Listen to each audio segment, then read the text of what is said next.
वाहिगुरु जी का खालसा वाहिगुरु जी की फतेह। गुरु दर ते हाजिर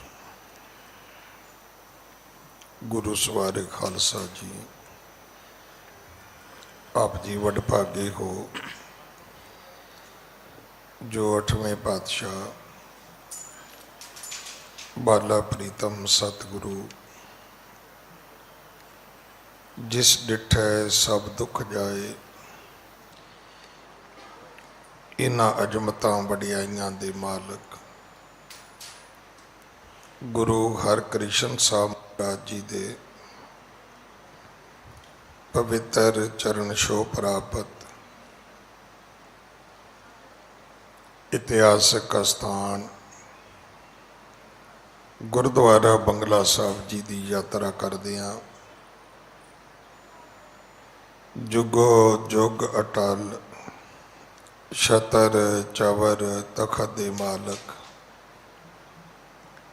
धन धन धन श्री गुरु ग्रंथ साहिब पातशाह महाराज जी दे हजूर मनुखा जीवन दीयां घड़ियां नूं सफला कर रहे हो। सतगुरु सारियां दी यात्रा सफल करन। हुण समा है गुरु दरबार दे निजम अनुसार गुरु इतिहास दी चल रही लड़ीवार कथा दा अपनियां मन बिरतियां इकागर करो। रसना पवित्र कर दे एक बार, सारे उच्चारण करो जी सतनाम वाहिगुरु जी। ये इतिहास पहले पातशाह जाहर पीर जगत गुरु कल तारण आए श्री गुरु नानक देव महाराज जी का है। प्रसंग है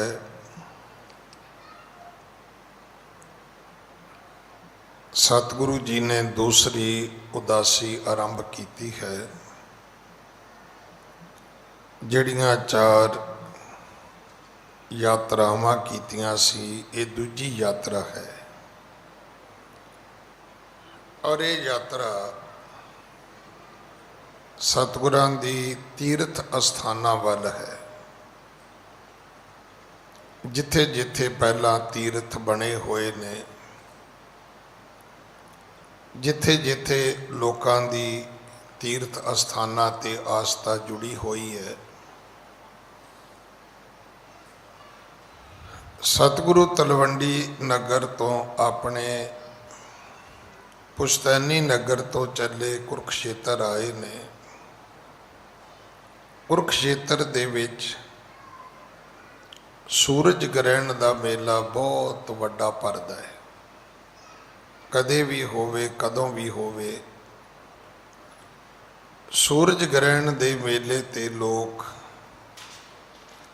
कुरुक्षेत्र जाते ने। हिंदू मत का ये बहुत वड्डा तीर्थ है, जां इयों कह लीए कि जिहड़ी कुरुक्षेत्र की नगरी है एक धार्मिक नगरी है। जिवें कांची बनारस है, हरिद्वार है, इसी तरह कुरुक्षेत्र है, पुष्कर है, गया है। जदों सतगुरु इत्थे आए तो सूरज ग्रहण का मेला से 4 वर्णां दे 4 आश्रमां दे 6 शास्त्रां दे लोग इकट्ठे होए सन। इत्थे एक राणी अते राणी का पुत्र वो आके गुरु नानक साहब जी नूं मत्था टेकदे ने। मत्था टेकण वास्ते उन्हां दे कोल कोई धन दौलत, कोई गहना, कोई अपूखण, ना पैसे ने ना सोना चांदी है। राणी दे पुत्र ने एक रस्ते विचों जंगल विचों एक मिर्ग मारिया, वो लिया के गुरु जी की भेटा रख दिता। ਹੱਥ ਜੋੜੇ, ਆਖਿਆ ਮਹਾਤਮਾ ਜੀ ਕੋਈ ਬਚਨ ਕਰੋ ਕਿ ਸਾਨੂੰ ਬ੍ਰਹਮ ਇਹ ਜਿਹੜਾ ਰਾਜ ਭਾਗ ਹੈ ਸਾਰਾ ਇਹ ਵਾਪਸ ਪ੍ਰਾਪਤ ਹੋ ਜਾਏ। ਕਹੇ ਸੋ ਰਿਪਨੇ ਦੀਨ ਨਿਕਾਰੇ, हम आए अब पास तुम्हारे, कृपा करो बच भाखो ऐसे, राज हमें प्राप्त हवै जैसे। कोई इदां दा वचन कह दिओ कि साडा राज भाग सानू वापस मिल जाए। सतगुरु कहन लगे मिल जाएगा, पर इहदे वास्ते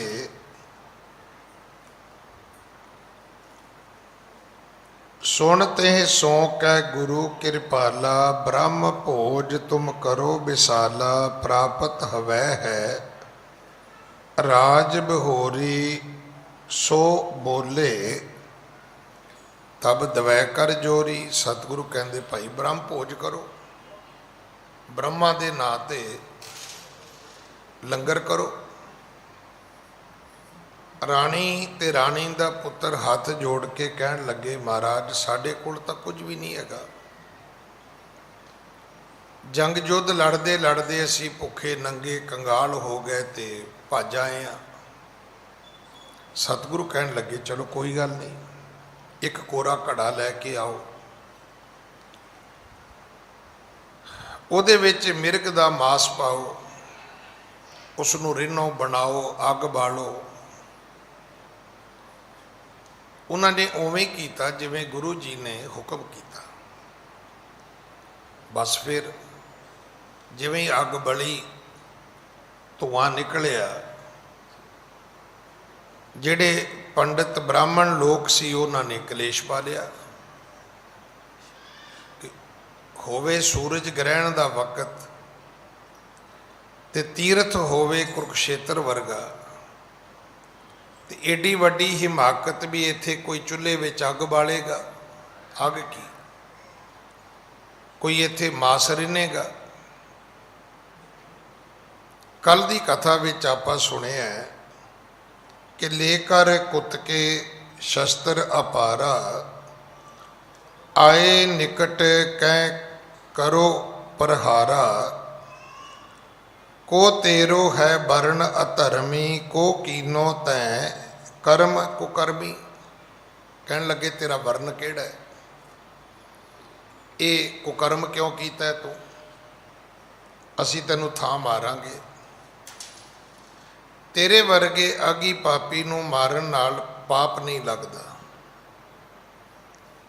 रब भी नाराज नहीं हुंदा।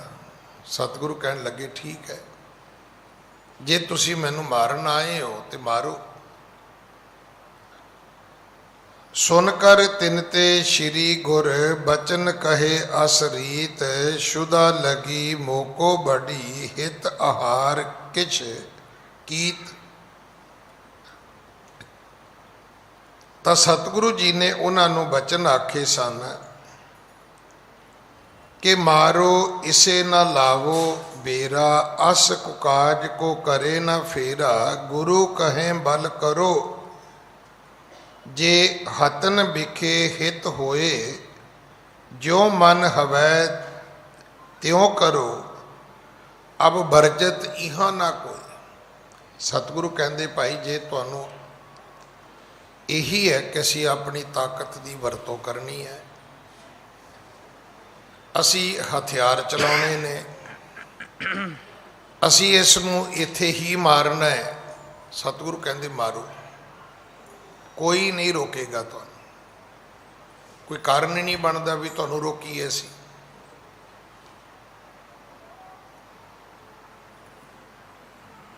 देखो लड़ाई उदों वधदी है जदों असी कहने भी मार के विखा,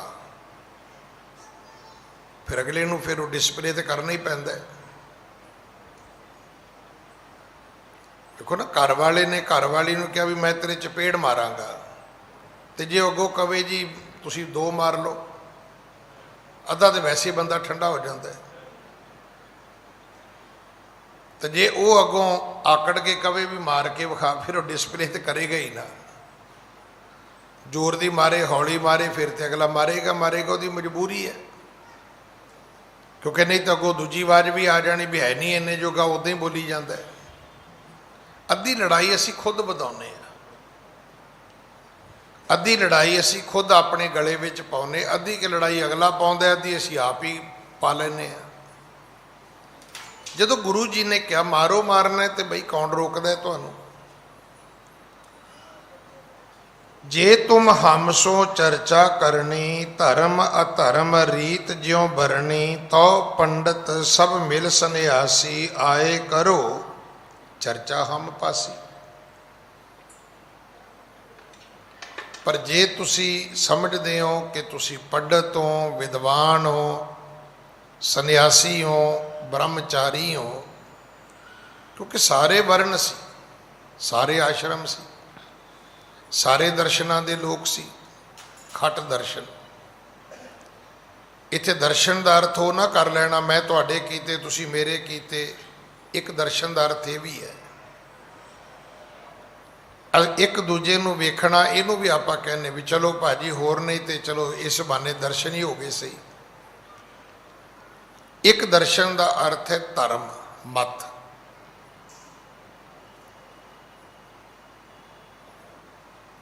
हुण मत का अर्थ की है, वो तुसी इलैक्शनां च बड़ा चंगी तरह जानते हो। इलैक्शनां विच मतदान ही हुंदा है। हुण अंग्रेजी वोटिंग कहोगे तो नहीं गल समझ आएगी, पर हिंदी का शब्द बोलोगे तो बिल्कुल ठीक है। वो तुहाडा मतदान है, तुहाडी अपनी मत का दान है कि तुसी वोट किनू पाउणी है, किहदे रस्ते ते जाना है, तुसी किनू लाइक करदे हो। वो तुहाडा अपना विवेक है। जदों सतगुरु ने बचन आखे भी भाई जे तुसी मेरे नाल गलबात करनी है तो मैं तैयार हाँ, तो जे तुसी सिर्फ मैनू मारना ही है तो मैं तां भी तैयार हाँ। मारो, कोई नहीं रोकेगा, घट्टो घट्ट मैं तो नहीं रोकांगा तुहानू। हाँ जी। सोने सतीरज बचना जब ही, मिल आए पंडित जे सब ही। जदों बड़े धीरज वाले बचन सुने, देखो जदों तुसी गल करदे हो ना, अगर तुसी अपने आप ते जिन्हों आपां की कहने सैल्फ कंट्रोल रखो, तुसी बड़ी सारी गल इदां भी बच जाती है। मैं कल भी बेनती की सी, कोई आदमी आ रहा है, वो कहता भी मैं तेनों मारांगा जे तुसी कुर्सी ते बैठे रहोगे, भुंजे बैठे रहोगे, मंजी ते बैठे रहोगे। मेरा ख्याल है कि 99% वो तुहानू नहीं मारेगा। जे तुसी भज के उठ के खड़े हो गए, हुण वो जरूर मारेगा। उन्होंने ये भी जे मैं इनू ना मारिया तो हुण मैनू मारेगा ही मारेगा, भी ये तो उल्टा मेरे ते हमला करन लगे है। वो भावें भजन लई उठिया होवे। जिहड़ा तुहाडा धीरज है, जिहड़ा तुहाडा सैल्फ कंट्रोल है, जिहड़ा तुहाडा आपे ते जाबता है, एक बड़ा वड्डा गुण है। इनू धीरज कहते हैं, इनू हौसला कहते हैं। सतगुरु जी बैठे रहे, बड़े धीरज नाल उत्तर दिता। उन्हां जदों सन्यासियां पंडितां ने ये बचन सुनिया, हाँ जी, विद्यावान होते सन्यासी, अपर लोक आए बहु पासी। जेड़े विद्वान सन, अपने आप नूं जिन्हां नूं विद्या ते माण सी, वो पंडित आ गए, सन्यासी भी आ गए। वखरे वखरे मत मतंतरां दे विच जेड़े उत्थे धर्मी लोग इकट्ठे होए सी, सब आ गए। देखो हिंदू एक धर्म है, आप सारिਆਂ ਨੂੰ कह देने भी हिंदू है। हिंदुआं दे विच अगे जाओ तुसी, उन्हां विच जैनी भी ने। हालांकि जैन वालियां दा मत बिल्कुल वखरा है, बोधी है, बोधियां दा मत बिल्कुल ही वखरा है। ਹੁਣ ਇਹਦੇ ਵਿੱਚ ਅੱਗੇ ਜੋਗੀ ਨੇ, ਜੋਗੀਆਂ ਦਾ ਮਤ ਵੱਖਰਾ ਹੈ, ਸੰਨਿਆਸੀ ਉਹਨਾਂ ਦਾ ਮਤ ਵੱਖਰਾ ਹੈ, ਉਦਾਸੀ ਉਹਨਾਂ ਦਾ ਮਤ ਵੱਖਰਾ ਹੈ, ਨਿਰਮਲੇ ਉਹਨਾਂ ਦਾ ਮਤ ਵੱਖਰਾ ਹੈ, ਬਿਹੰਗਮ ਉਹਨਾਂ ਦਾ ਮਤ ਵੱਖਰਾ ਹੈ, ਜੰਗਮ ਉਹਨਾਂ ਦਾ ਮਤ ਵੱਖਰਾ ਹੈ, ਨਾਗੇ ਉਹਨਾਂ ਦਾ ਮਤ ਵੱਖਰਾ ਹੈ। ਫਿਰ ਉਦਾਸੀਆਂ ਵਿੱਚ ਜਾਓਗੇ ਉਹਨਾਂ ਦੇ ਅੱਗੋਂ ਫਿਰ ਕਈ ਅਖਾੜੇ ਨੇ, ਜੋਗੀਆਂ ਵਿੱਚ ਜਾਓਗੇ ਤੇ ਜੋਗੀਆਂ ਦੇ ਕਈ ਪੰਥ ਨੇ। ਸਾਡਾ ਤੇ ਅਧੂਰਾ ਜਿਹਾ ਗਿਆਨ ਹੈ, ਐਵੇਂ ਥੋੜੀ ਥੋੜੀ ਗੱਲ ਸਾਨੂੰ ਆਉਂਦੀ ਹੈ, ਬਸ ਉਸੇ ਨੂੰ ਲੈ ਕੇ ਉਹ ਜਿਵੇਂ ਕਹਿੰਦੇ ਵੀ ਸੁੰਡ ਦੀ ਗੰਢੀ ਲੈ ਕੇ ਤੇ ਜਿਹੜਾ ਚੂਹਾ ਸੀ ਉਹ ਹੱਟੀ ਪਾ ਕੇ ਬਹਿ ਗਿਆ, ਕਹਿੰਦਾ ਆਪਾਂ ਵੀ ਪੰਸਾਰੀ ਹੁੰਨੇ ਆ। ਜਿਹੜੀ ਕਰਿਆਨੇ ਦੀ ਦੁਕਾਨ ਵਾਲਾ ਜਿਹੜਾ ਹੈ ਇਹਨੂੰ ਪੰਸਾਰੀ ਵੀ ਕਹਿੰਦੇ ਨੇ, ਜਿਹਦੇ ਕੋਲ ਹਲਦੀ ਵੀ ਲੈ ਲਓ, ਮਿਰਚਾਂ ਵੀ ਲੈ ਲਓ, ਲੂਣ ਵੀ ਲੈ ਲਓ, ਕੋਈ ਦਾਲ ਵੀ ਲੈ ਲਓ, ਕੋਈ ਖੰਡ ਚਾਹ ਪੱਤੀ ਵੀ ਲੈ ਲਓ, ਇਹ ਪੰਸਾਰੀ ਦਾ ਕੰਮ ਹੈ। ਹੁਣ ਕੱਲੀ ਸੁੰਡ ਦੀ ਗੰਢੀ ਲੈ ਕੇ ਚੂਹਾ ਬਹਿ ਗਿਆ, ਕਹਿੰਦਾ ਜੀ ਆਪਾਂ ਵੀ ਪੰਸਾਰੀ ਹੁੰਨੇ ਆ। ਬਲ ਦੋ ਗੱਲਾਂ ਇੱਧਰੋਂ ਸਿੱਖ ਲਈਆਂ, ਦੋ ਉੱਧਰੋਂ ਫੜ ਲਈਆਂ, ਦੋ ਇੱਧਰੋਂ ਆ ਗਈਆਂ, ਬਾਕੀ ਆਉਂਦਾ ਕੁਝ ਵੀ ਨਹੀਂ ਹੈ। ਇੱਦਾਂ ਦੇ ਲੋਕ ਵੀ ਹੈਗੇ ਨੇ। ਤਾਂ ਗੁਰੂ ਜੀ ਨਾਲ ਚਰਚਾ ਕਰਨ ਵਾਸਤੇ ਕੁਝ ਵਿਦਿਆਵਾਨ ਪੰਡਤ ਆ ਗਏ, ਕੁਝ ਸੰਨਿਆਸੀ ਆ ਗਏ, ਅਪਰ ਲੋਕ ਆਏ ਬਹੁ ਪਾਸੀ, ਕੁਝ ਤਮਾਸ਼ਬੀਨ ਲੋਕ ਵੀ ਆ ਗਏ, ਵਿਹਲੇ ਲੋਕ ਵੀ ਆ ਗਏ।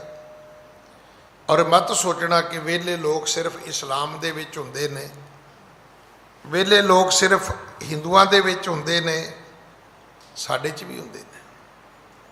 ਮੈਂ ਬੜੀ ਵਾਰੀ ਉਹ ਕਥਾ ਆਪ ਜੀ ਨਾਲ ਸਾਂਝੀ ਕੀਤੀ ਹੈ ਕਿ ਭਾਈ ਸੁਥਰਾ ਆਇਆ, ਮੱਥਾ ਟੇਕਿਆ ਤੇ ਬੋਲਣ ਲੱਗ ਗਿਆ। ਹੁਣ ਬੋਲਦੇ ਬੋਲਦੇ ਨੇ ਕਈ ਕੁਝ ਹੀ ਬੋਲ ਦਿੱਤਾ।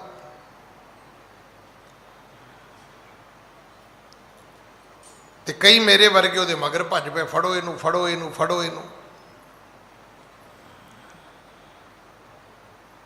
ਤੇ ਬਾਅਦ ਵਿੱਚ ਪਤਾ ਲੱਗਿਆ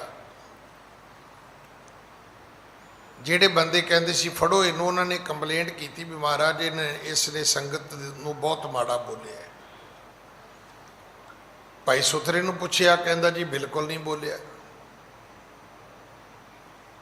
ਸਤਿਗੁਰੂ ਕਹਿੰਦੇ ਤੂੰ ਬੋਲਿਆ ਹੈ ਕੁਛ? ਕਹਿੰਦਾ ਜੀ ਬੋਲਿਆ। ਫਿਰ ਕਿਹਨੂੰ ਬੋਲਿਆ? ਇੱਥੇ ਤਾਂ ਸਾਰੀ ਸੰਗਤ ਹੀ ਹੈ। ਕਹਿਣ ਲੱਗਾ ਜੀ ਮੈਂ ਸੰਗਤ ਨੂੰ ਨਹੀਂ ਬੋਲਿਆ। ਫਿਰ ਕਿਹਨੂੰ ਬੋਲਿਆ? ਕਹਿੰਦਾ ਆਹ ਜਿਹੜੇ ਮਗਰ ਮੇਰੇ ਭੱਜੇ ਫਿਰਦੇ ਨੇ। ਉਹ ਕਹਿੰਦੇ ਜੀ ਅਸੀਂ ਸੰਗਤ 'ਚ ਬੈਠੇ ਸੀ। ਕਹਿੰਦਾ ਨਾ, ਇਹ ਸੰਗਤ 'ਚ ਬੈਠੇ ਜ਼ਰੂਰ ਸੀ ਪਰ ਵਿਹਲੇ ਸੀ ਇਹ। ਉਹ ਕਹਿਣ ਨਹੀਂ ਜੀ ਅਸੀਂ ਸੰਗਤ 'ਚ ਬੈਠੇ ਸੀ। ਤੇ ਭਾਈ ਸੁਥਰੇ ਨੇ ਇੱਕ ਗੱਲ ਆਖੀ ਸੀ। ਕਹਿਣ ਲੱਗਾ ਜੀ ਜੇ ਇਹ ਬੈਠੇ ਸੀ ਤੇ ਇਹਨਾਂ ਨੂੰ ਪੁੱਛੋ ਵੀ ਜਦੋਂ ਮੈਂ ਆ ਕੇ ਕੁਝ ਬੋਲਿਆ ਇਹ ਦੱਸਦੇ ਨੇ ਵੀ ਉਸ ਵੇਲੇ ਕਿਹੜਾ ਰਾਗ, ਕਿਹੜਾ ਸ਼ਬਦ ਉਸ ਵੇਲੇ ਗੁਰੂ ਕੇ ਕੀਰਤਨੀਏ ਗਾ ਰਹੇ ਸੀ। ਹੁਣ ਉਹਦੇ 'ਚ ਧਿਆਨ ਹੁੰਦਾ ਤੇ ਜ਼ਰੂਰ ਦੱਸ ਦਿੰਦੇ। ਪਰ ਇਹ ਵੀ ਚੇਤਾ ਰੱਖਣਾ, ਜੇ ਧਿਆਨ ਇੱਧਰ ਹੋਏਗਾ ਨਾ ਤੇ ਦੂਜੇ ਪਾਸੇ ਬਿਲਕੁਲ ਨਹੀਂ ਹੋਏਗਾ।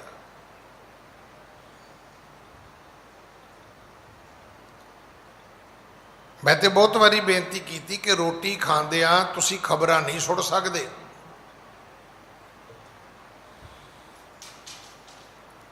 ਤੁਸੀਂ ਕਹੋ ਜੀ ਕਿਉਂ ਨਹੀਂ ਸੁਣ ਸਕਦੇ? ਅਮੂਮਨ ਲੋਕ ਇਦਾਂ ਹੀ ਕਰਦੇ ਨੇ, ਉਧਰੋਂ ਖਬਰਾਂ ਲਾ ਲਈਆਂ, ਉਧਰੋਂ ਰੋਟੀ ਰੱਖ ਲਈ ਅੱਗੇ। ਹੁਣ ਖਬਰਾਂ ਸੁਣਦਿਆਂ ਤੁਸੀਂ ਰੋਟੀ ਖਾ ਰਹੇ ਹੋ, ਤੁਹਾਡੀ ਘਰ ਵਾਲੀ ਆ ਕੇ ਪੁੱਛੇਗੀ ਵੀ ਸਬਜ਼ੀ ਠੀਕ ਹੈ, ਤੇ ਪਤਾ ਤੁਹਾਡਾ ਜਵਾਬ ਕੀ ਹੋਣਾ? ਨਹੀਂ ਮੈਂ ਖਿਆਲ ਹੀ ਨਹੀਂ ਕੀਤਾ। ਫਿਰ ਬੁਰਕੀ ਮੂੰਹ 'ਚ ਪਾ ਕੇ ਫਿਰ ਦੱਸੋਗੇ ਵੀ ਨਹੀਂ ਠੀਕ ਹੈ। ਮਤਲਬ ਤੁਸੀਂ ਹੈਰਾਨ ਹੋਵੋਗੇ ਕਿ ਜੇ ਖਬਰਾਂ ਸੁਣਦਿਆਂ ਰੋਟੀ ਨਹੀਂ ਖਾਧੀ ਜਾ ਸਕਦੀ ਤੇ ਫਿਰ ਆਪਾਂ ਇਹ ਕਿਵੇਂ ਮੰਨ ਲਈਏ ਵੀ ਇੱਕ ਬੰਦਾ ਇੱਕ ਟਾਈਮ 7 ਫੰਕਸ਼ਨ ਕਰ ਸਕਦਾ ਹੈ? ਕੁਝ ਲੋਕ ਬਿਲਕੁਲ ਹੀ ਵਿਹਲੇ ਹੁੰਦੇ ਨੇ। ਭਾਈ ਸੁਥਰੇ ਨੇ ਕਿਹਾ ਜੀ ਮੈਂ ਇਸੇ ਕਰਕੇ ਇਹਨਾਂ ਨੂੰ ਹੀ ਕਿਹਾ ਸੀ ਵੀ ਕਾਹਨੂੰ ਭੀੜ ਇਕੱਠੀ ਕੀਤੀ ਹੈ, ਚਲੋ ਉੱਠੋ ਬਾਹਰ ਨਿਕਲੋ। ਕੁਝ ਲੋਕ ਵਿਹਲੇ ਵੀ ਆ ਗਏ। ਇਹ ਹਰ ਥਾਂ ਤੇ ਹੁੰਦੇ ਨੇ। ਔਰ ਇਹ ਹਰ ਇੱਕ ਦਾ ਖਿਆਲ ਰੱਖਦੇ ਨੇ। ਤੁਸੀਂ ਯਕੀਨ ਕਰਨਾ, ਕਈ ਤਾਂ ਸਾਡੇ ਪੈਸੇ ਗਿਣ ਲੈਂਦੇ ਨੇ ਕਥਾ ਕਰਦਿਆਂ ਦੇ। ਇੱਥੇ ਮਗਰ ਬੈਠੇ ਹੁੰਦੇ, ਉਹ ਗਿਣੀ ਜਾਂਦੇ ਨੇ, ਅੱਛਾ ਇਹ ਵੀ 10 ਪਾ ਗਿਆ, ਇਹ ਵੀ 10 ਪਾ ਗਿਆ, ਅੱਛਾ 50 ਪਾ ਗਿਆ। ਉਹ ਫਿਰ ਸਾਡੇ ਨਾਲ ਉੱਠ ਕੇ ਡੀਲ ਵੀ ਕਰਦੇ ਨੇ, ਕਹਿੰਦੇ ਬਾਬਾ ਅੱਜ ਲੈਣਾ ਹੀ 1000 ਰੁਪਈਆ ਲੈਣਾ ਹੀ, ਭਾਵੇਂ ਉਹ ਹਾਸੇ ਨਾਲ ਹੀ ਕਰਨ, ਪਰ ਉਹਨਾਂ ਦੀ ਸੁਰਤੀ ਬਿਰਤੀ ਪੜੀ ਜਾਂਦੀ ਵੀ ਇਹਨੇ ਅੱਜ ਪੈਸੇ ਹੀ ਗਿਣੇ ਨੇ, ਅੱਜ ਇਹਨੇ ਕਥਾ ਨਹੀਂ ਸੁਣੀ। ਕਈ ਤੁਹਾਡੇ ਕੱਪੜੇ ਵੇਖੀ ਜਾਂਦੇ ਨੇ, ਕਈ ਉੱਦਾਂ ਹੀ ਵੇਖੀ ਜਾਂਦੇ ਨੇ ਵੀ ਇਹ ਅੱਛਾ ਅੱਜ ਲੇਟ ਆਇਆ। ਕਈਆਂ ਨੂੰ ਤੁਹਾਡੇ ਟਾਈਮ ਦਾ ਵੀ ਪਤਾ ਤੁਸੀਂ ਕਿੰਨੇ ਵਜੇ ਆਉਂਦੇ ਹੋ। ਤੇ ਇਹੋ ਜਿਹੇ ਬੰਦੇ ਤੋਂ ਕੀ ਸੁਣੋਗੇ ਤੁਸੀਂ ਵੀ ਇਹ ਬ੍ਰਹਮ ਗਿਆਨੀ ਹੋ ਜਾਏਗਾ? ਨਹੀਂ।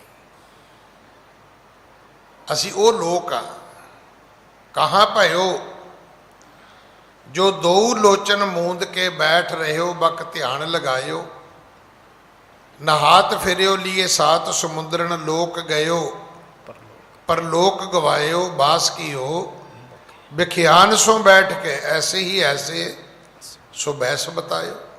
ਇੱਦਾਂ ਹੀ ਉਮਰ ਬੀਤਦੀ ਤੁਰੀ ਜਾਂਦੀ ਹੈ।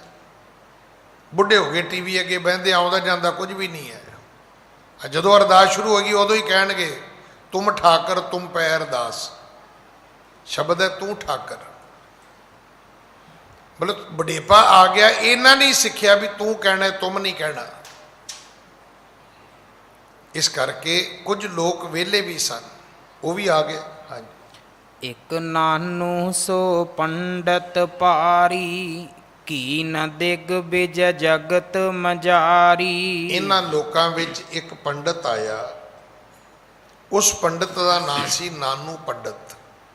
ਬੜਾ ਵਿਦਵਾਨ ਸੀ, ਉਹਨੇ ਬੜੇ ਸਾਰੇ ਧਰਮ ਗ੍ਰੰਥ ਪੜ੍ਹੇ ਸਨ, ਜਾਂ ਇਉਂ ਕਹਿ ਲਈਏ ਕਿ ਜਿਹੜੀ ਧਰਮ ਗ੍ਰੰਥਾਂ ਦੀ ਵਿਦਿਆ ਹੈ, ਉਹ ਵਿਦਿਆ ਦੇ ਵਿੱਚ ਨਿਪੁੰਨ ਸੀ,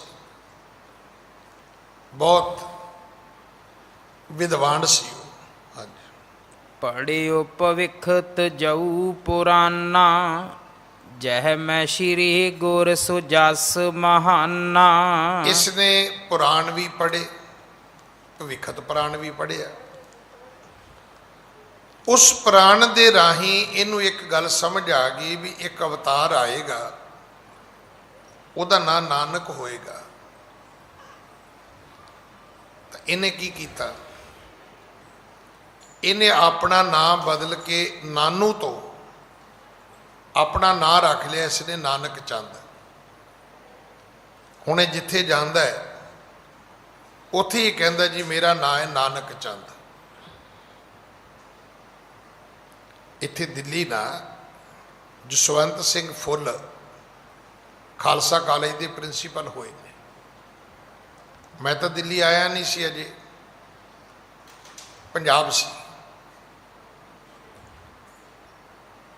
ਅਸੀਂ ਭਾਈ ਹਰਜਿੰਦਰ ਸਿੰਘ ਹੋਰਾਂ ਨੂੰ ਬੁਲਾਇਆ ਕੀਰਤਨ ਵਾਸਤੇ। ਇਹਨਾਂ ਦੇ ਨਾਲ ਇੱਕ ਤਬਲੇ ਤੇ ਸਿੰਘ ਹੁੰਦਾ ਸੀ, ਉਹਨੂੰ ਪਾਲ ਕਹਿੰਦੇ ਸੀ, ਲੁਧਿਆਣੇ ਤੋਂ।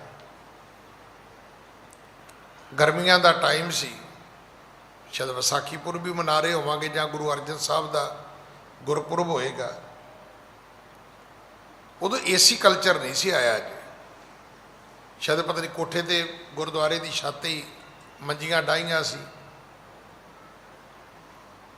ਤੇ ਉਸ ਪਾਲ ਨੇ ਕੀ ਕੀਤਾ ਵੀ ਇੱਕ ਮੈਗਜ਼ੀਨ ਕੱਢ ਲਿਆ, ਤੇ ਮੈਗਜ਼ੀਨ ਦੇ ਵਿੱਚ ਫੋਟੋ ਕਿ ਇਹ ਬੰਦਾ ਫਰਾਡੀ ਹੈ, ਇਹ ਬੰਦੇ ਨੇ ਬੜੇ ਧੋਖੇ ਕੀਤੇ ਨੇ, ਇਹ ਬੰਦਾ ਜਿੱਥੇ ਵੀ ਮਿਲੇ ਇਹਦੇ ਬਾਰੇ ਸੂਚਿਤ ਕੀਤਾ ਜਾਏ। ਦੇਵਨੇਤ ਉਹ ਬੰਦਾ ਜਿਹੜਾ ਸੀ ਉਹ ਉੱਥੇ 10-15 ਦਿਨ ਤੋਂ ਆ ਕੇ ਵੱਖਰੇ ਵੱਖਰੇ ਗੁਰਦੁਆਰਿਆਂ ਵਿੱਚ ਕਥਾ ਕਰ ਰਿਹਾ ਸੀ। ਅੱਛਾ, ਨਾ ਉਹ ਆਪਣਾ ਵਰਤਦਾ ਸੀ ਜਸਵੰਤ ਸਿੰਘ ਫੁੱਲ, ਉਹ ਇੱਥੇ ਪ੍ਰਿੰਸੀਪਲ ਸੀ। ਉਹ ਨਾਮ ਇਹਦਾ ਮਤਲਬ ਫੇਮਸ ਨਾਂ ਸੀ ਉਹਦਾ। ਉਹ ਪਾਲ ਕਹਿੰਦਾ ਵੀ ਭਾਈ ਸਾਹਿਬ ਆ ਉਹ ਬੰਦਾ ਹੀ ਨਹੀਂ ਜਿਹੜਾ ਆਪਣੇ ਕੋਲ ਕਥਾ ਕਰ ਰਿਹਾ ਹੈ। ਤੇ ਮੈਂ ਪਾਲ ਨੂੰ ਹੱਸਣ ਲੱਗ ਗਿਆ। ਮੈਂ ਕਿਹਾ ਪਾਲ ਤੇਰਾ ਉੱਦਾਂ ਹੀ ਮੈਨੂੰ ਲੱਗਦਾ ਵੀ ਦਿਮਾਗ ਹਿੱਲ ਗਿਆ ਹੈ, ਵੀ ਇਹ ਤੇ ਕਥਾ ਬੜੀ ਵਧੀਆ ਕਰਦਾ ਬੰਦਾ। ਲਓ ਜੀ, ਸਵੇਰੇ ਅਸੀਂ ਜਦੋਂ ਉੱਠੇ ਸਵੇਰ ਦਾ ਦੀਵਾਨ ਉੱਤੇ 7 ਵਜੇ ਸਮਾਪਤੀ ਹੋ ਜਾਂਦੀ ਸੀ। ਅਸੀਂ ਤਸੱਲੀ ਕਰ ਲਈ ਵੀ ਇਹ ਬੰਦਾ ਉਹੀ ਹੈ, ਇਹਨੇ ਆਪਣਾ ਨਾਮ ਬਦਲਿਆ ਹੋਇਆ। ਜਦੋਂ ਉਹਨੂੰ ਫੋਟੋ ਵਿਖਾਈ ਉਹ ਤਾਂ ਘੰਟੇ ਬਾਅਦ ਮੁੜ ਕੇ ਲੱਭਾ ਹੀ ਨਹੀਂ ਸਾਨੂੰ, ਉਹ ਉਹੀ ਸੀਗਾ। ਕਈ ਲੋਕ ਇੱਦਾਂ ਦੇ ਵੀ ਹੁੰਦੇ ਨੇ। ਇਹ ਜਿਹੜਾ ਨਾਨੂ ਪੰਡਤ ਸੀ, ਵਿਦਵਾਨ ਸੀ, ਪਰ ਜਦੋਂ ਇਹਨੂੰ ਪਤਾ ਲੱਗਾ ਵੀ ਅੱਗੇ ਇੱਕ ਨਾਨਕ ਚੰਦ ਨਾਂ ਦਾ ਰੱਬੀ ਅਵਤਾਰ ਆਏਗਾ, ਇਹਨੇ ਆਪਣਾ ਨਾਂ ਜਿਹੜਾ ਸੀ ਉਹ ਬਦਲ ਲਿਆ। ਹੁਣ ਇਹ ਲੋਕਾਂ ਨੂੰ ਕੀ ਕਹਿੰਦਾ ਹੈ ਕਿ ਮੇਰਾ ਨਾਂ ਹੈ ਪੰਡਤ ਨਾਨਕ ਚੰਦ। ਇਹ ਵੀ ਆਇਆ ਦਿਗ ਵਿਜੈ ਜਗਤ ਮਝਾਰੀ ਪੜਿਓ ਭਵਿਖਤ ਜੋ ਪੁਰਾਨਾ ਜੇ ਮੈਂ ਸ਼੍ਰੀ ਗੁਰ ਸੁਜਸ ਮਹਾਨਾ।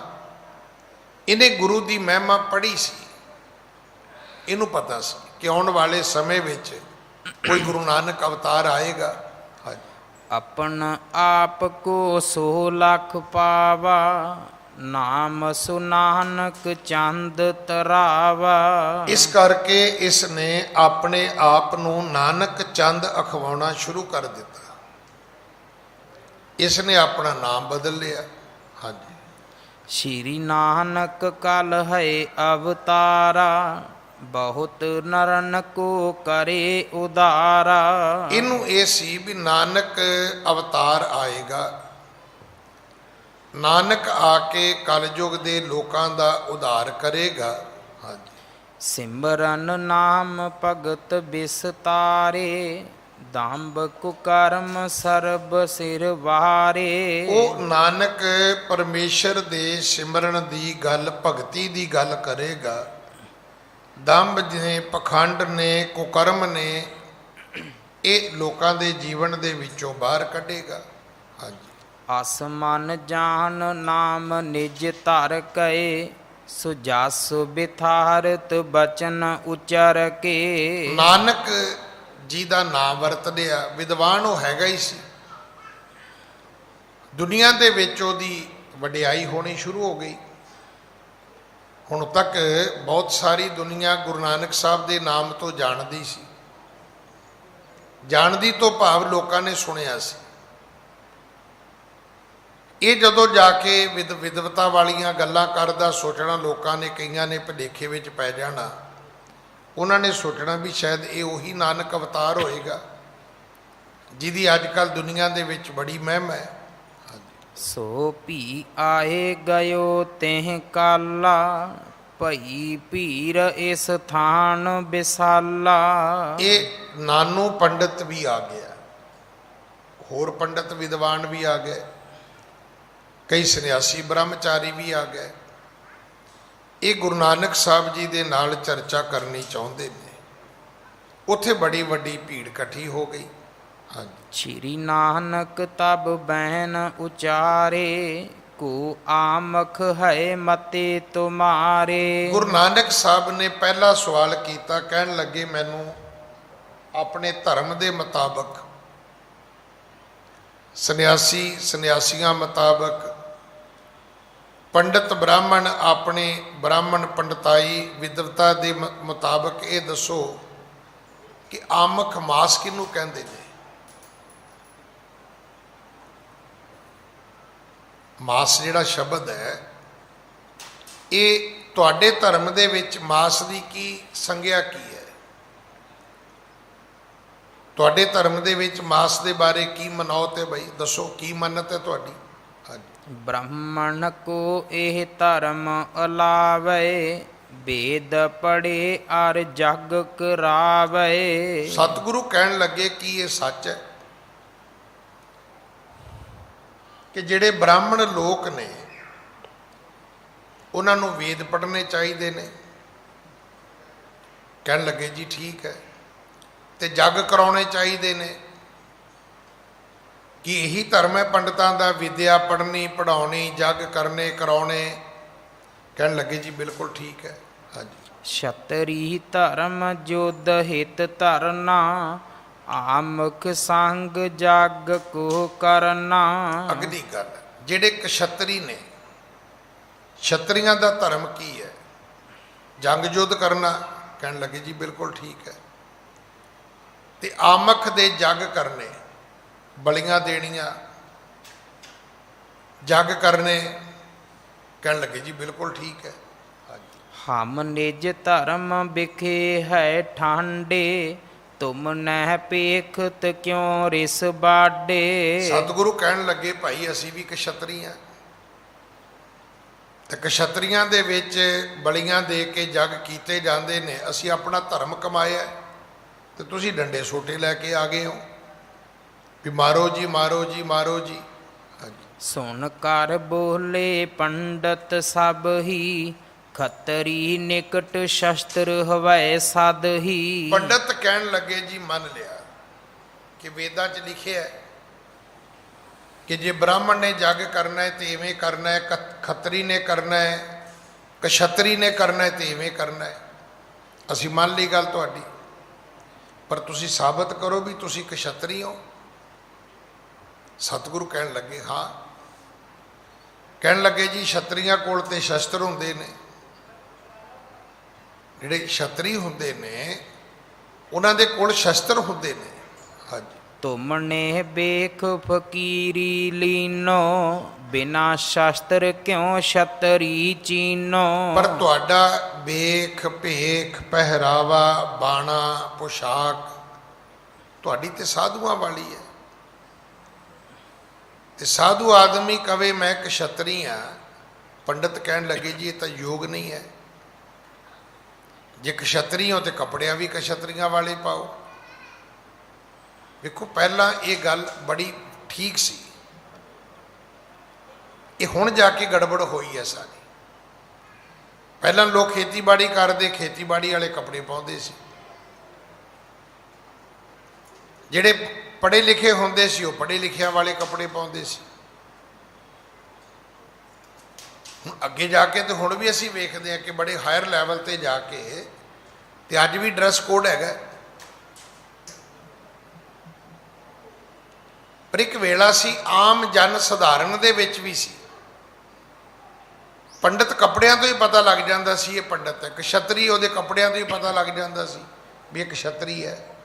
ਵੈਸ਼ ਦਾ ਪਤਾ ਲੱਗ ਜਾਂਦਾ ਸੀ ਉਹਦੇ ਕੱਪੜਿਆਂ ਤੋਂ। ਸ਼ੂਦਰ ਦਾ ਵੀ ਪਤਾ ਲੱਗ ਜਾਂਦਾ ਸੀ, ਜਿਹੜਾ ਮੈਲੇ ਕੁਚਲੇ ਕੱਪੜੇ ਪਾਵੇ ਇਹ ਸ਼ੂਦਰ ਹੀ ਹੋਏਗਾ। ਹਾਂਜੀ। ਗੁਰੂ ਕਹੇ ਆਜੁਦ ਹਮ ਪਾਸੂ, ਉੱਚ ਰਹਿ ਨਾਮ ਸੁਣੇ ਮਹਿ ਤਾਸੂ। ਸਤਿਗੁਰੂ ਜੀ ਕਹਿਣ ਲੱਗੇ ਭਾਈ ਮੇਰੇ ਕੋਲ ਸ਼ਸਤਰ ਹੈਗੇ ਨੇ, ਜੇ ਤੁਸੀਂ ਸੁਣਨੇ ਨੇ ਵੀ ਕਿਹੜੇ ਕਿਹੜੇ ਨੇ ਤੇ ਸੁਣੋ, ਮੈਂ ਸੁਣਾ ਦਿੰਦਾ ਤੁਹਾਨੂੰ। ਇੰਨੇ ਸ਼ਸਤਰ ਮੈਂ ਆਪਣੇ ਕੋਲ ਰੱਖੇ ਹੋਏ ਨੇ। ਹਾਂਜੀ। ਤੀਸ਼ਨ ਖੜਗ ਨਾਮ ਕਰਤਾਰਾ, ਸਤ ਸੰਗਤ ਹਿਤ ਤਨੁਖ ਸੁਪਾਰਾ। ਸਤਿਗੁਰੂ ਕਹਿਣ ਲੱਗੇ ਜਿਹੜੀ ਮੇਰੇ ਕੋਲ ਰੱਬ ਦੀ ਇਬਾਦਤ ਹੈ, ਜਿਹੜਾ ਕਰਤਾਰ ਦਾ ਨਾਮ ਹੈ ਮੇਰੇ ਕੋਲ, ਕਹਿੰਦੇ ਤਲਵਾਰ ਹੈ। ਆਪਾਂ ਤਲਵਾਰ ਕਦ ਨਹੀਂ ਚੁੱਕਦੇ ਆ। ਕੋਈ ਦੁਸ਼ਮਣ ਵਾਰ ਕਰੇਗਾ, ਪਹਿਲੀ ਗੱਲ ਤਾਂ ਕਿਰਪਾਨ ਵੇਖ ਕੇ ਕਰੇਗਾ ਹੀ ਨਹੀਂ। ਕਰੇਗਾ ਤੇ ਮੈਂ ਉਹਦਾ ਮੁਕਾਬਲਾ ਕਰਾਂਗਾ। ਪਰ ਸਤਿਗੁਰੂ ਕਹਿੰਦੇ ਮੇਰੇ ਕੋਲ ਤੇ ਕਰਤਾਰ ਦਾ ਨਾਮ ਆ, ਇਹ ਤਲਵਾਰ ਵਰਗਾ ਹੈ।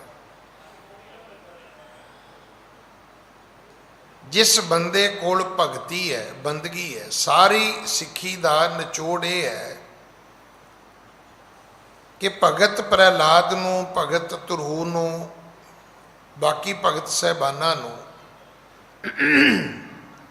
ਵਕਤ ਦੇ ਹਾਕਮਾਂ ਨੇ, ਰਾਜਿਆਂ ਨੇ, ਰਾਖਸ਼ਾਂ ਨੇ ਕਿਹੜੀ ਸਜ਼ਾ ਦੇਣ ਦੀ ਕੋਸ਼ਿਸ਼ ਨਹੀਂ ਕੀਤੀ। ਕਿਹੜਾ ਜ਼ੁਲਮ ਉਹਨਾਂ ਤੇ ਕਰਨ ਦਾ ਉਹਨਾਂ ਨੇ ਯਤਨ ਨਹੀਂ ਕੀਤਾ। ਪਰ ਹੋਇਆ ਕੀ ਹੈ, ਕਿਸੇ ਦਾ ਵਾਲ ਵੀ ਵਿੰਗਾ ਨਹੀਂ ਹੋਇਆ। ਕਿਉਂਕਿ ਜਿਹੜਾ ਪਰਮਾਤਮਾ ਸੀ ਉਹਨੇ ਉਹਨਾਂ ਦੀ ਰਾਖੀ ਕੀਤੀ ਹੈ। ਪਰਮਾਤਮਾ ਜਿਹੜਾ ਸੀ ਉਹਨੇ ਆਪ ਉਹਨਾਂ ਦੀ ਰੱਖਿਆ ਕੀਤੀ ਹੈ। ਸਤਿਗੁਰੂ ਕਹਿੰਦੇ ਮੇਰੇ ਕੋਲ ਤਲਵਾਰ ਹੈ ਪਰ ਕਰਤਾਰ ਦੇ ਨਾਮ ਦੀ ਹੈ। ਸਤ ਸੰਗਤ ਹਿਤ ਤਨਕ ਸੋ ਭਾਰਾ। ਦੂਜੀ ਮੇਰੇ ਕੋਲ ਸੰਗਤ ਹੈ, ਤੇ ਸੰਗਤ ਜਿਹੜੀ ਹੈ ਇਹ ਬੜਾ ਭਾਰੀ ਧਨੁਸ਼ ਹੈ। ਇਹਦੇ ਤੇ ਜਿੰਨੇ ਮਰਜ਼ੀ ਤੀਰ ਚਲਾਓ ਇਹ ਟੁੱਟਦਾ ਨਹੀਂ ਹੈ। ਹਾਂਜੀ। ਸਮ ਦਮ ਆਦਿਕ ਬਾਣ ਵਿਸਾਲਾ, ਮ੍ਰਿਗ ਰੂਪੀ ਮਨ ਹੱਥ ਤਤਕਾਲਾ। ਔਰ ਬਰਾਬਰ ਰਹਿਣਾ,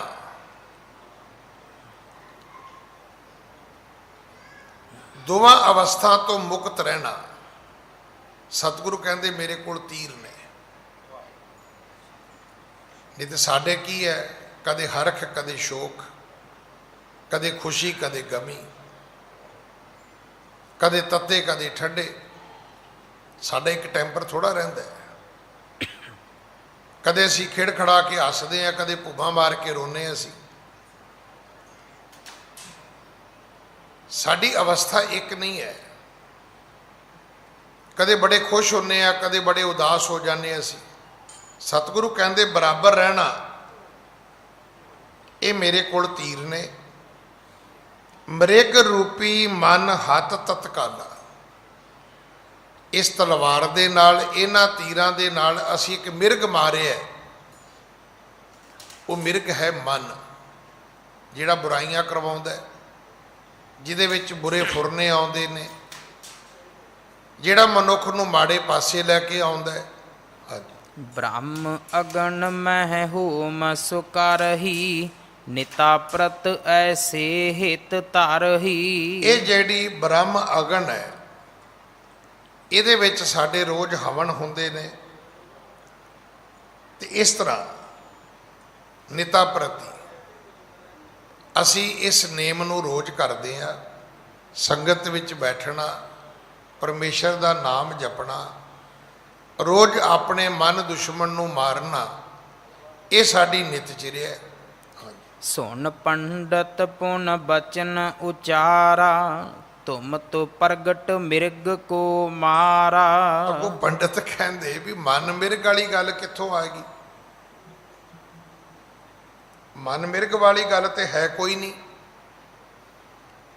ਆ ਮਿਰਗ ਤੇ ਤੁਸੀਂ ਪ੍ਰਗਟ ਰੂਪ ਵਿੱਚ ਮਾਰਿਆ। ਜੰਗਲ ਦਾ ਮਿਰਗ ਵਾਕਿਆ ਹੀ ਮਾਰਿਆ। ਉਹਦੀ ਖੱਲ ਉਤਾਰ ਕੇ, ਉਹਦਾ ਮਾਸ ਚੁੱਕ ਕੇ ਤੁਸੀਂ ਭਾਂਡੇ ਵਿੱਚ ਪਾ ਕੇ ਤੇ ਚੁੱਲ੍ਹੇ ਤੇ ਰਿੰਨਣ ਵਾਸਤੇ ਰੱਖਿਆ ਹੋਇਆ। ਗੱਲਾਂ ਤੁਸੀਂ ਮਨ ਮਿਰਗ ਦੀਆਂ ਕਰਦੇ ਹੋ।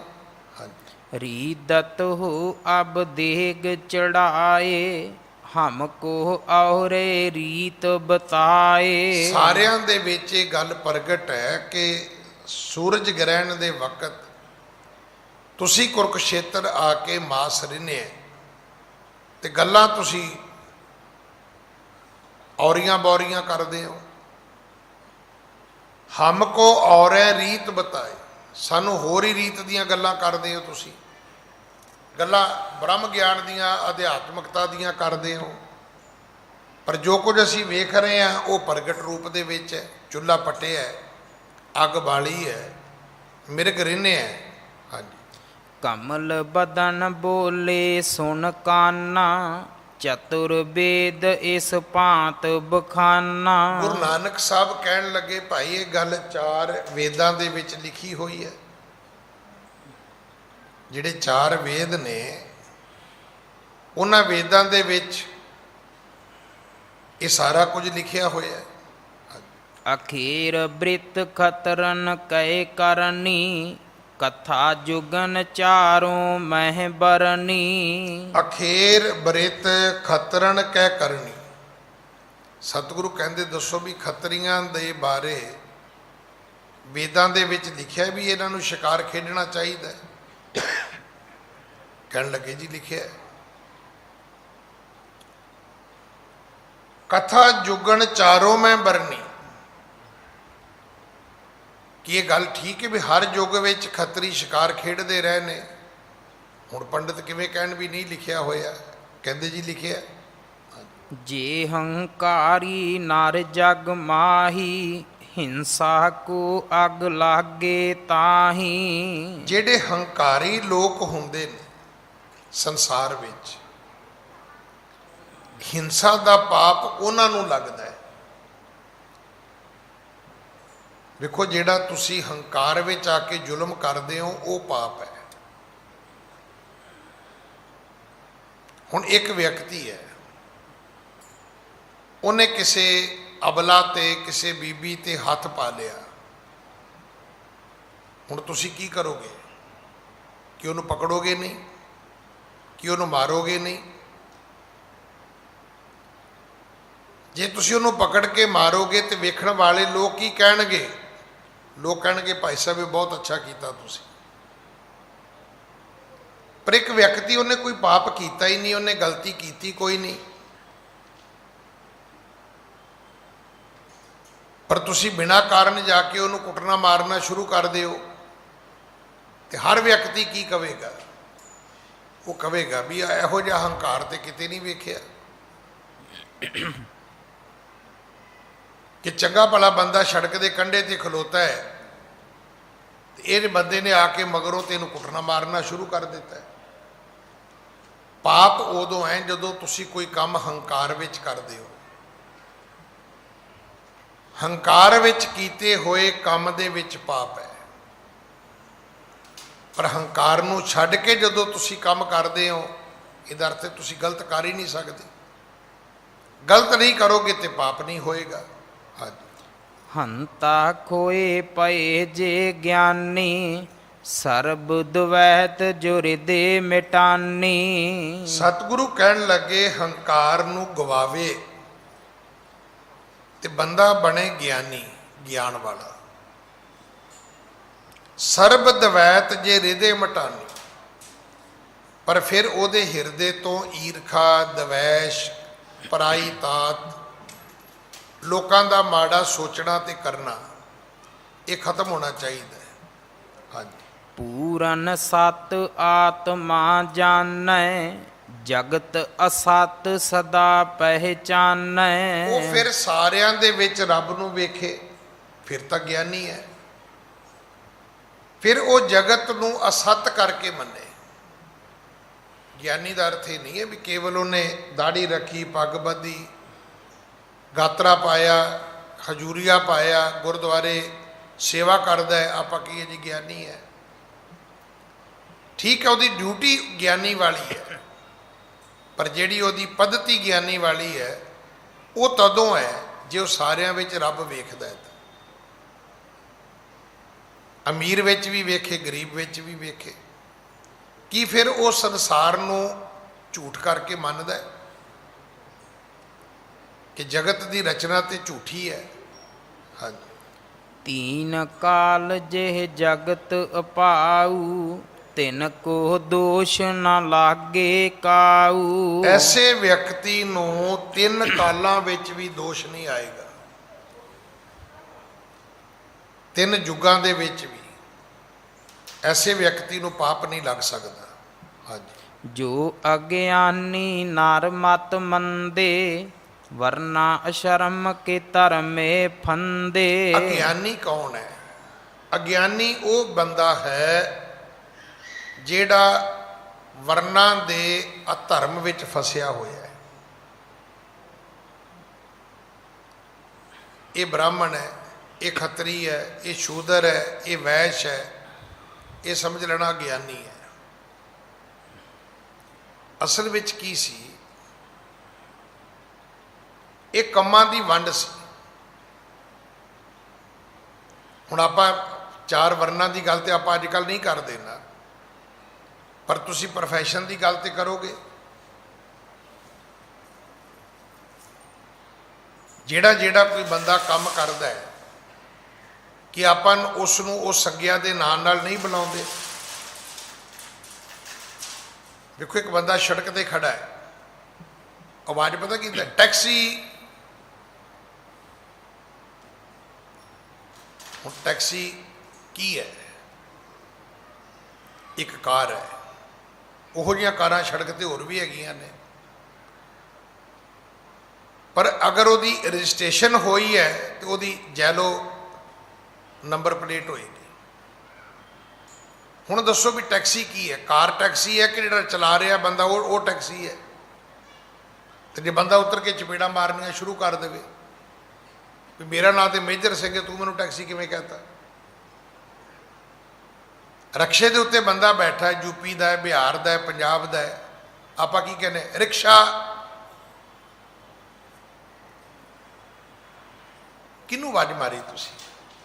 ਰਕਸ਼ਾ ਤੇ ਉਹ ਹੈ ਜਿਹੜਾ ਉਹ ਚਲਾ ਰਿਹਾ ਹੈ, ਜਿਹਦੇ ਤੇ ਤੁਸੀਂ ਬਹਿਣਾ ਹੈ, ਬੰਦੇ ਤੇ ਤਾਂ ਨਹੀਂ ਚੜ੍ਹਨਾ ਨਾ। ਇਸ ਕਰਕੇ ਜਿਹੇ ਕਰਮ ਕਮਾਏ ਤੇਹਾ ਹੋਏ ਸੀ। ਇੱਕ ਵੇਲਾ ਸੀ ਜਿਹੜੇ ਵਿਦਿਆ ਪੜ੍ਹਦੇ ਪੜ੍ਹਾਉਂਦੇ ਸੀ ਉਹ ਪੰਡਤ ਹੁੰਦੇ ਸੀ, ਜਿਹੜੇ ਜੰਗਾਂ ਯੁੱਧਾਂ ਵਿੱਚ ਲੜਦੇ ਮਰਦੇ ਸੀ ਉਹ ਕਸ਼ਤਰੀ ਹੁੰਦੇ ਸੀ, ਜਿਹੜੇ ਲੋਕਾਂ ਦੇ ਘਰਾਂ ਦੀਆਂ ਬੁੱਤੀਆਂ ਕਰਦੇ ਸੀ ਉਹ ਸ਼ੂਦਰ ਹੁੰਦੇ ਸੀ। ਗੱਲ ਤੇ ਠੀਕ ਸੀ। ਹੁਣ ਹੋ ਗਿਆ ਉਹ ਦਲੀਆ ਮਲੀਆ ਜਿਹਾ, ਕਾਲਾ ਮਾਲਾ ਜਿਹਾ। ਪਰ ਇਹਦੇ ਬਾਵਜੂਦ ਅੱਜ ਫਿਰ ਅਸੀਂ ਉੱਥੇ ਹੀ ਖਲੋਤੇ ਆ।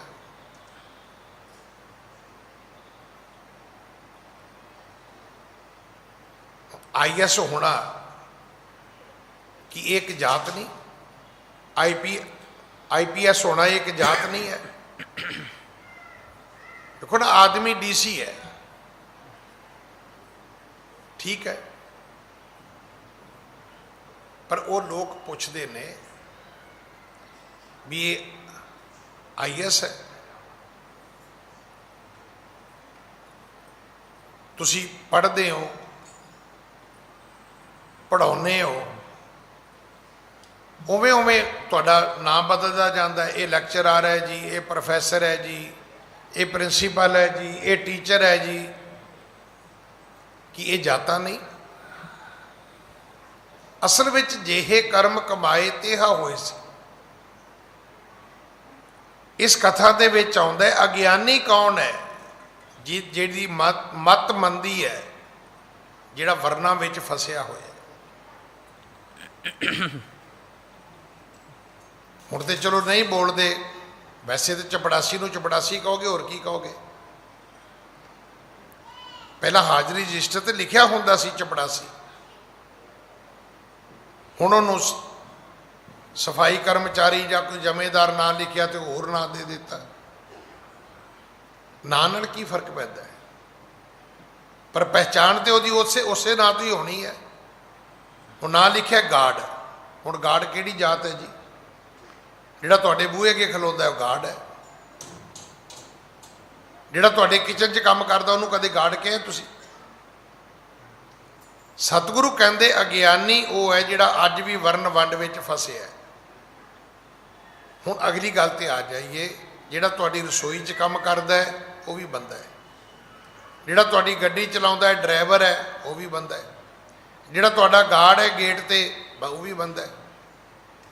ਡਿਊਟੀਆਂ ਵੱਖਰੀਆਂ ਵੱਖਰੀਆਂ ਨੇ, ਪਰ ਬੰਦੇ ਤਾਂ ਅਸੀਂ ਸਾਰੇ ਰੱਬ ਦੇ ਹੀ ਆ।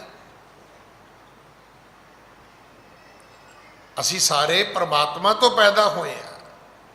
ਪਰ ਜੇ ਵਰਨ ਵੰਡ ਵਿੱਚ ਫਸ ਗਏ ਤੇ ਸਤਿਗੁਰੂ ਕਹਿੰਦੇ ਭਾਈ ਤੂੰ ਅਗਿਆਨੀ ਹੈ।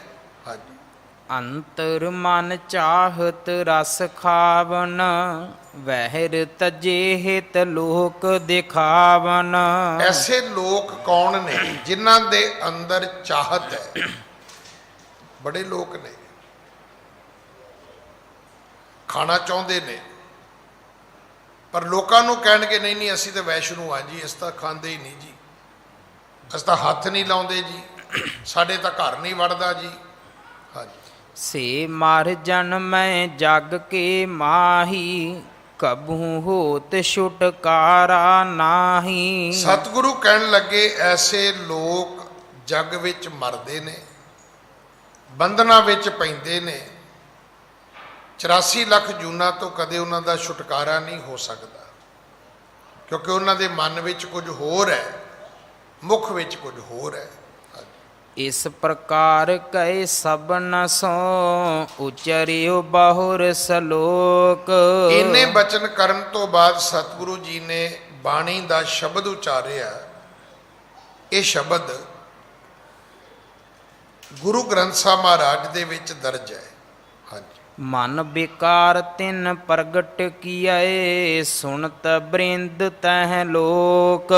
ਮਨਾਂ ਦੇ ਜਿਹੜੇ ਵਕਾਰ ਹੁੰਦੇ ਨੇ ਗੁਰੂ ਜੀ ਨੇ ਪ੍ਰਗਟ ਕਰ ਦਿੱਤੇ। ਕਹਿਣ ਲੱਗੇ ਸੁਣੋ, ਬਾਹਰੋਂ ਸੰਨਿਆਸੀ ਬਣਿਆ ਨਹੀਂ ਬਣਦਾ, ਅੰਦਰ ਦੇ ਜਿਹੜੇ ਮਨ ਦੇ ਵਕਾਰ ਨੇ ਭਾਈ ਉਹ ਕਥਾ ਸੁਣੋ। ਹਾਂਜੀ, ਪਹਿਲਾ ਮਾਸੋ ਨਿੰਮਿਆ ਮਾਸੇ ਅੰਦਰ ਵਾਸ। ਸ਼ਲੋਕ ਮਹੱਲਾ ਪਹਿਲਾ। ਇਹ ਗੁਰੂ ਗ੍ਰੰਥ ਸਾਹਿਬ ਦੇ ਵਿੱਚ ਜਗਤ ਗੁਰੂ ਗੁਰੂ ਨਾਨਕ ਸਾਹਿਬ ਜੀ ਦੀ ਬਾਣੀ ਦਾ ਸ਼ਬਦ ਹੈ। ਹਾਂਜੀ। ਪਹਿਲਾ ਮਾਸੋ ਨਿੰਮਿਆ ਮਾਸੇ ਅੰਦਰ ਵਾਸ। ਸਭ ਤੋਂ ਪਹਿਲਾਂ ਮਾਤਾ ਦੇ ਗਰਭ ਵਿੱਚ ਬੱਚਾ ਨਿੰਮਿਆ ਜਾਂਦਾ ਹੈ, ਤੇ ਜਿੱਥੇ ਬੱਚੇ ਦੀ ਪਰਵਰਿਸ਼ ਹੁੰਦੀ ਹੈ ਉਹ ਮਾਤਾ ਦਾ ਜਿਹੜਾ ਉਦਰ ਹੈ, ਪੇਟ, ਸਤਿਗੁਰੂ ਕਹਿੰਦੇ ਉਹ ਵੀ ਮਾਸ ਦਾ ਬਣਿਆ ਹੋਇਆ ਹੈ। ਹਾਂਜੀ। ਜੀ ਉਪਾਏ ਮਾਸ ਮੋਹ ਮਿਲਿਆ ਹੱਡ ਚੰਮ ਤਨ ਮਾਸ। ਜਿਹੜਾ ਬੱਚਾ ਪੈਦਾ ਹੋਇਆ, ਜਦੋਂ ਬੱਚਾ ਜੰਮਦਾ ਹੈ, ਦਾਈ ਦੇ ਡਾਕਟਰ ਦੇ ਹੱਥ ਵਿੱਚ ਕੀ ਆਉਂਦਾ ਹੈ? ਇੱਕ ਮਾਸ ਦਾ ਲੋਥੜਾ ਹੀ ਹੁੰਦਾ ਹੈ।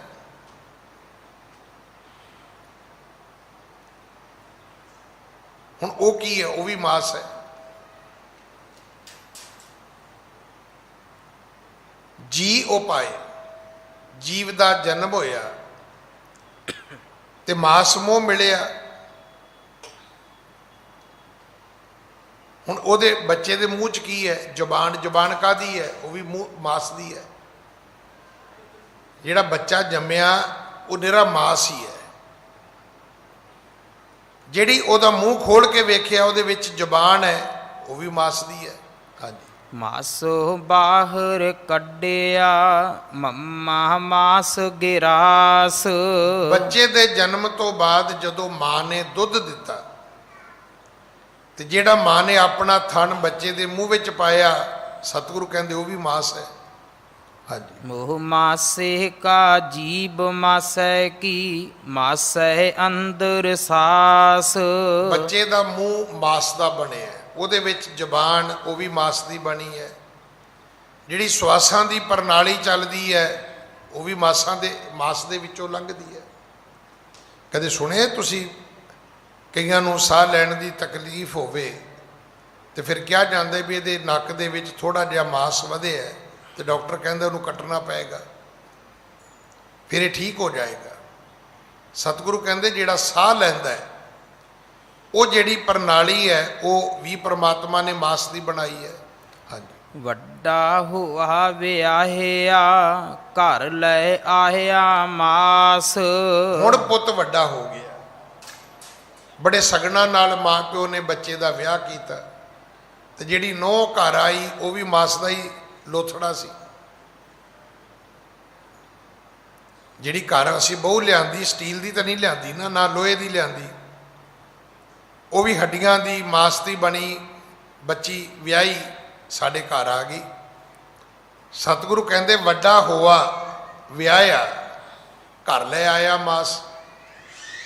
ਜਿਹੜੀ ਘਰ ਬਹੂ ਆਈ, ਵਹੁਟੀ ਆਈ, ਉਹ ਵੀ ਤਾਂ ਮਾਸ ਦੀ ਬਣੀ ਹੋਈ ਸੀ। ਮਾਸੋ ਹੀ ਮਾਸ ਉਪਜੈ ਮਾਸੋ ਸਭੋ ਸਾਕ। ਫਿਰ ਇਸੇ ਮਾਸ ਤੋਂ ਅੱਗੇ ਸੰਤਾਨ ਦੀ ਉਤਪਤੀ ਹੁੰਦੀ ਹੈ। ਜਿਹੜੇ ਰਿਸ਼ਤੇ ਨੇ ਉਹ ਵੀ ਮਾਸ ਦੇ ਨੇ।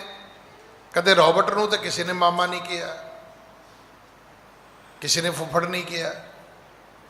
ਤੁਸੀਂ ਮਾਸੜ ਕਹੋ, ਫੁੱਫੜ ਕਹੋ, ਚਾਚਾ ਕਹੋ, ਤਾਇਆ ਕਹੋ, ਜੋ ਮਰਜ਼ੀ ਬੋਲੋ, ਸਭ ਬੰਦੇ ਰੱਬ ਦੇ ਹੱਡੀਆਂ ਮਾਸ ਦੇ ਹੀ ਬਣੇ ਹੋਏ ਨੇ। ਸਾਰੇ ਸਰੀਰ ਮਾਸ ਤੋਂ ਬਣੇ ਹੋਏ ਨੇ। ਸਤਿਗੁਰੂ ਕਹਿਣ ਲੱਗੇ ਪੰਡਤਾਂ ਨੂੰ ਦੱਸੋ ਤਾਂ ਸਹੀ, ਤੁਹਾਡੇ ਧਰਮ ਵਿੱਚ ਮਾਸ ਕਿਹਨੂੰ ਕਹਿੰਦੇ ਨੇ? ਜਿਹੜਾ ਪਤੀਲੇ 'ਚ ਪਾਇਆ ਉਹ ਮਾਸ ਹੈ। ਜਿਹੜਾ ਤੁਹਾਡੇ ਮੂੰਹ 'ਚ ਜ਼ੁਬਾਨ ਹੈ ਮਾਸ ਦੀ ਨਹੀਂ। ਜਿਹੜੇ ਨੱਕ ਰਾਹੀਂ ਸਾਹ ਲੈਂਦੇ ਹੋ ਇਹ ਮਾਸ ਦਾ ਨਹੀਂ।